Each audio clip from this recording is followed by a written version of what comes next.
bad here. I know. It's too bad there's no good views around here in Tuscany, right? So I'm standing on the back porch of a house that's yet to be built, and I'm not sure how I'm going to slice and dice these videos until I get back and start editing them. But I did want to talk about a villa that Olivia and I had gone and looked at that was very nice. The bones were bad, and that's a real shame. And by that I mean there was a big roof issue that brought up us looking into some other issues, and in the end we passed on the house. And I don't want to go into too much detail about exact issues on this house. That's for someone to do in their own discovery. It's not my place to say. But I can say this. If you think that you can just call up a realtor or find somebody online and they're going to sell you a house and they're always 100% of them are going to have your best interest at heart, it's a fool's errand. That's not going to happen. I'm not saying that everybody's crooked. Most people are super honest, right? I mean, you're honest, I'm honest. But the problem is that your agent might even think they have good information. And I'm lucky in that my agent here is married to the most famous architect in the area. And so it's almost like a twofer, except I also pay him. But he's doing work for me, and I trust his word. And I had him come and look at that house, and he said, no way. He actually used a different word that I won't repeat here. But he said, it's blank, blank, blank. All of this work is blank. You get the idea. So we're going to pass on that house, but it was beautiful. It had a kind of underneath the house, it had a wine cellar that had 15-foot tall barrel ceilings underneath the house. This thing was from 1890. And so when you looked at the back of the house, which I actually did in one of my videos, when you looked at the back of the house, it was like 60 feet tall. It was like 20 meters tall to the roof from the ground on the backside. It was phenomenal. And they had dug out some caves. There was this really sweet room off to the side where they had bottles of wine stored, and then there was a main room in there that was all, you could shut it up, and it had windows and stuff. So it was an all year room, and you could have made that into just this beautiful bohemian.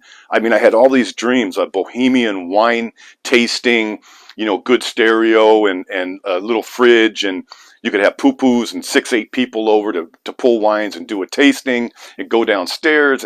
I mean, it was phenomenal. 5 bedrooms, 5 baths, if I didn't already say it, $420,000, 5,000 square feet. Not habitable, but you could have fixed it up really nice. But the main issues were roof and support beams, and it killed the whole thing. So I'm going to show you guys some snippets of inside that house, because I thought it was neat. And it's a dream that's died now. And I get wrapped up on properties just like you might. But just remember, there's always another deal. I've told people this for years in commercial real estate, which is what I mainly did in the U.S. besides owning my furniture company. In the U.S., you have deals always popping up, and you think, man, if I don't get this deal, I'll really miss out. The FOMO, fear of missing out, is really bad in real estate sometimes. But here I am happy because I think this house is super cool. And it might end up being a good business thing. I don't know how many acres of grapes come with this property, but it might be a way to work my way into doing some wine business with somebody where the grapes are grown on my land and it goes into their bottles. And then I get to say, yeah, I'm a gentleman farmer. We're making, we have 10 hectares, 22 acres of grapes, 24 acres of grapes. We're producing 25,000 bottles of Rosso, the Montepulciano, or whatever it is. So you move on to the next thing. But please, again, remember, it's very important to have your stuff double-checked, triple-checked, especially if you're not in Italy, which I assume you're not if you're watching my videos.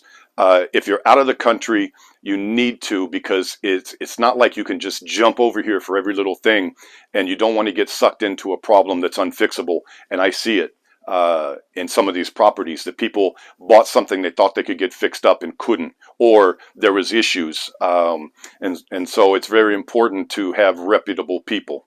Okay, so enjoy the little snippets you're about to see. I'm sorry that one didn't work out, but like I said, we're already on to the next one, and let's keep moving. All right, we'll talk to you guys soon. Enjoy the rest of the video.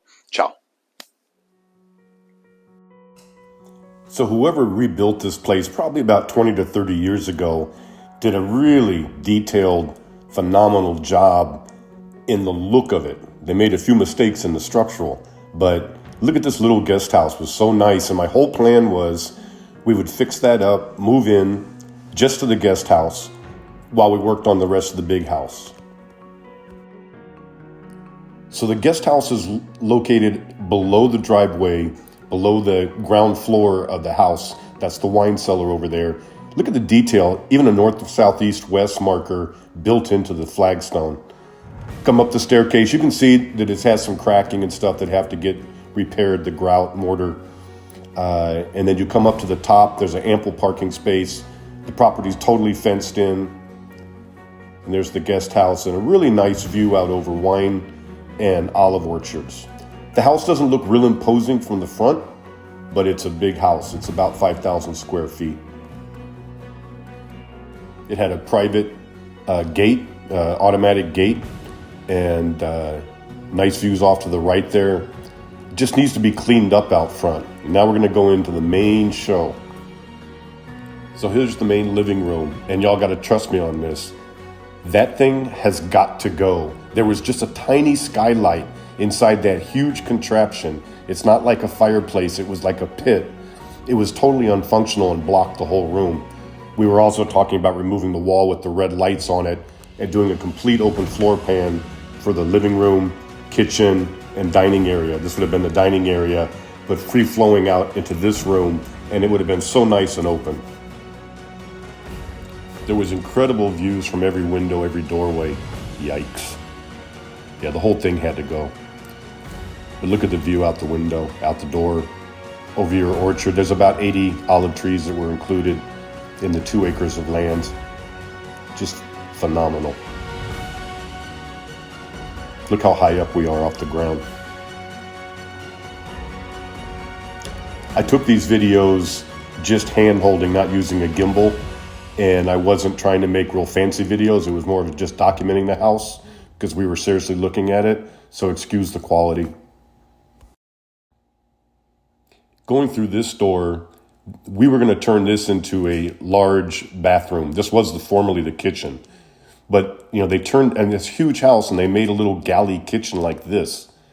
It's literally not even 8 feet wide in here. That's where you're supposed to cook. So we're going to take out that little wall, make that the bathroom, and then this would be the master bedroom. And we would have room in here to put a closet on that wall facing us, and that would have been really nice. And we could have put a door to this bathroom, this door, and people could have used it. Then there's also a half bath through this doorway.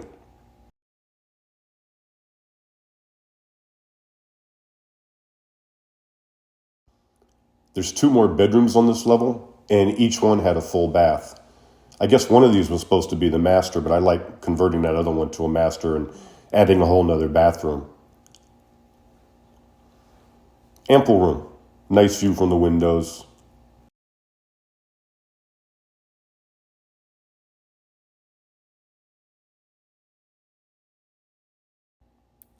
Another ample bedroom. Same great view out the window. Blam. Out over your olive orchard. That has about 80 trees, so it'd probably produce somewhere around 300 to 600 liters of olive oil a year.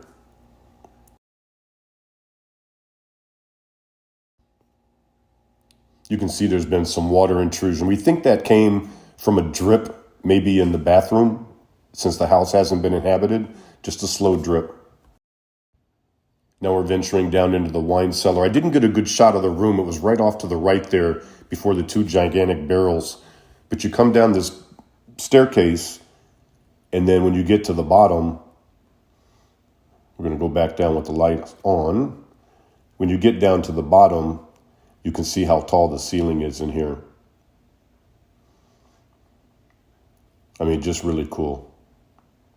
And my thought was to put in some electric torches and have like a table down here where you could meet. And it's a real shame this property didn't work out for us. I really liked it and had a million ideas. But we've already moved on to the next one, and actually on to the next one after that. One day we'll find the right shoe to fit our feet. Hope you guys enjoyed. We'll talk to you soon. Ciao.